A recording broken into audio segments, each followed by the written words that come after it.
Bonjour, je suis enseignante de mathématiques et formatrice au SEM. Alors, je vais vous montrer des outils que j'utilise dans une séance normale de cours. Vous verrez que certains offrent juste des avantages en termes de temps et d'organisation, tandis que d'autres apportent réellement de nouvelles possibilités. D'abord, j'aime bien commencer une séance par un petit jeu sur un thème passé.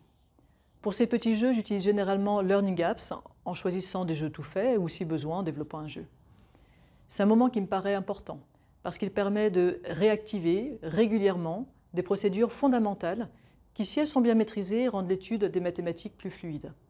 Par ailleurs, ça me permet de commencer une séance en mettant les élèves directement en activité. À vrai dire, ça ressemble beaucoup au exercice rituel très classique pour un enseignant de mathématiques.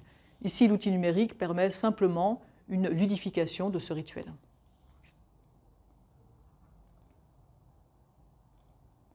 Pendant le cours, je n'hésite pas à montrer des animations GeoGebra quand on fait de la géométrie ou quand on travaille sur les graphiques de fonctions. Alors, GeoGebra, c'est un outil extraordinaire qui permet de visualiser les mathématiques, des mathématiques qui seraient difficiles parfois de représenter en 2D sur un dessin statique. GeoGebra centralise les animations faites par des utilisateurs et dans la majorité des cas, j'utilise des ressources déjà existantes sans avoir rien à redévelopper.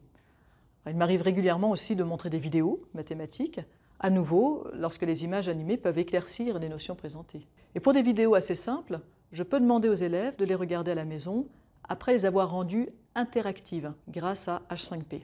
Alors interactive, ça veut dire que la vidéo s'arrête régulièrement, soit pour afficher un quiz auquel l'élève doit répondre, soit pour donner une information complémentaire, soit simplement pour vérifier que l'élève a compris ce qui précède.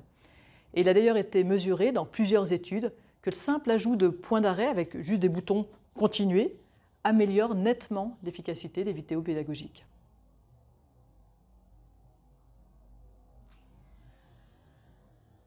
Une fois par semaine, je propose aux élèves un test noté sur Moodle. Ces récitations sont courtes, de l'ordre d'une dizaine de minutes, et automatiquement corrigées. Les élèves font une première tentative, ils voient à quelles questions ils n'ont pas répondu juste, et alors ils peuvent reprendre le test pour essayer de les corriger. La note finale, c'est la moyenne des deux tentatives. Ces tests ne remplacent évidemment pas une évaluation sur papier. Ils ont une autre fonction. Et le fait est qu'ils réunissent beaucoup d'ingrédients dont on sait qu'ils sont efficaces pour l'apprentissage. L'élève est actif, l'élève répond à des questions. Si vous ne connaissez pas l'effet test, je vous encourage à vous y intéresser, les résultats sont impressionnants. La rétroaction, est-ce que c'est correct ou non, est immédiate. Et la remédiation aussi est immédiate, puisque l'élève peut corriger ses erreurs pendant la deuxième tentative.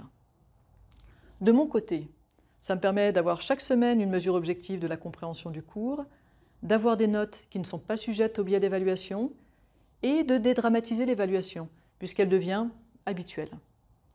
Et évidemment, tout ça sans la corvée, soyons réalistes, c'est une corvée de la correction. La séance est finie, je prépare la séance suivante en remplissant brièvement un livre sur Moodle qui résume ce qui va être fait.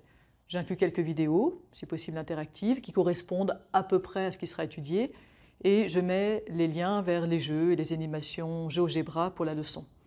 C'est utile pour les élèves absents, c'est utile pour les élèves en quarantaine, mais c'est utile aussi pendant le cours, puisque de cette manière, tous les liens sont prêts en avance, soit pour une diffusion au vidéoprojecteur, soit directement sur les smartphones des élèves.